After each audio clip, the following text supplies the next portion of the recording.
Dia pun kata, Ustazah, saya nak cerita sikit pada Ustazah. Saya ni baru bangun daripada koma. Saya koma beberapa bulan. Lama dia koma.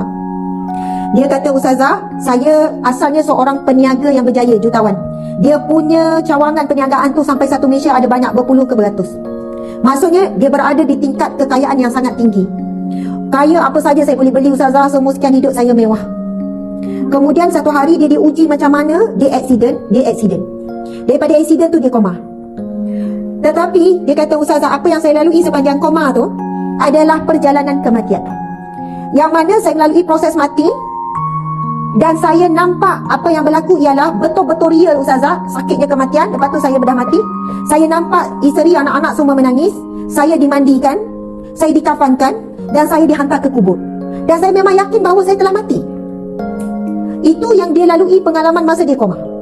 Dan Ustazah, saya masuk di dalam kubur. Dan memang betul, Ustazah, apa yang para ulama cerita, apa yang hadis Nabi cerita, bila masuk di dalam kubur, kemudian saya ditanam, dah jadi gerak gelita apa semua, memang benar, sebaik saja ditinggalkan oleh ahli keluarga, datanglah malaikat.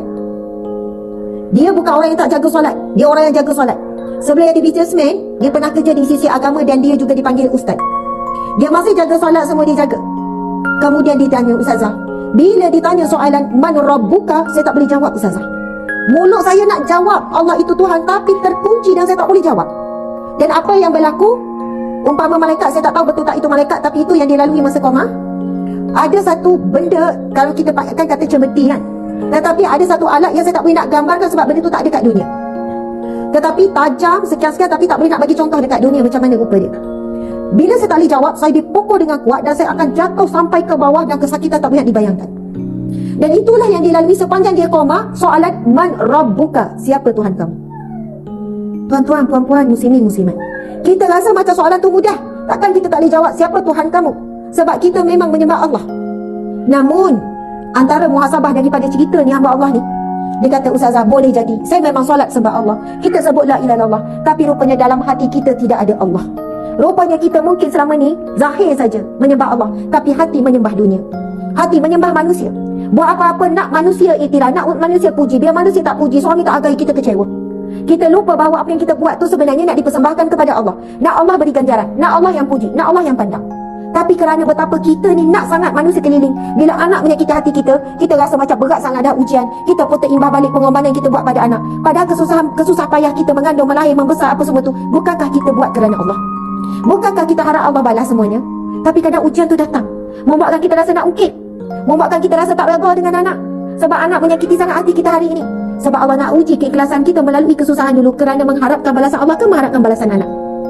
Oh, ini sangat mengisafkan. Dia kata, Ustazah, saya tak boleh jawab sampai sudah. Itulah yang saya lalui berapa bulan, kesakitan yang teramat. Kemudian bila dia bangun semula, dia terkejut, rupanya dia belum mati. Dan apa yang dia buat, 100% dia buat perubahan yang sangat dahsyat dalam hidup dia. Dia tukarkan semua anak-anak dia, semua masuk ke madrasah, semua masuk ke tahfiz. Dia kata bukan wajib pun masuk tahfiz, tetapi saya dah dapat pengajaran dahsyat. Saya tahu bagaimana perlunya saya Al-Quran ketika saya berada dalam situasi seperti alam barzakh. Masa tu saya mencari amalan apa. Al-Quran tak tolong saya, itu tak tolong sebab apa?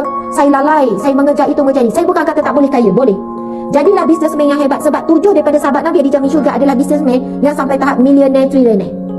Kerana kekayaan mereka gunakan kembali untuk agama, untuk dakwah, untuk ini. 7 daripada sahabat Nabi yang dipilih oleh Allah, dijamin 7 daripada 10 orang dijamin syurga, mereka adalah businessman. Bukan kata kita memandang kekayaan itu benda yang buruk, tetapi apabila dia tidak digunakan untuk jalan akhirat, itu barulah berlaku keburukan. Allahu Akbar. Dan perubahan yang ketaralah dalam hidup dia. Dia kata, saya buat itu, saya ni Ustazah, Allah dah tunjuk, Allah beri saya peluang, mati hidup semula.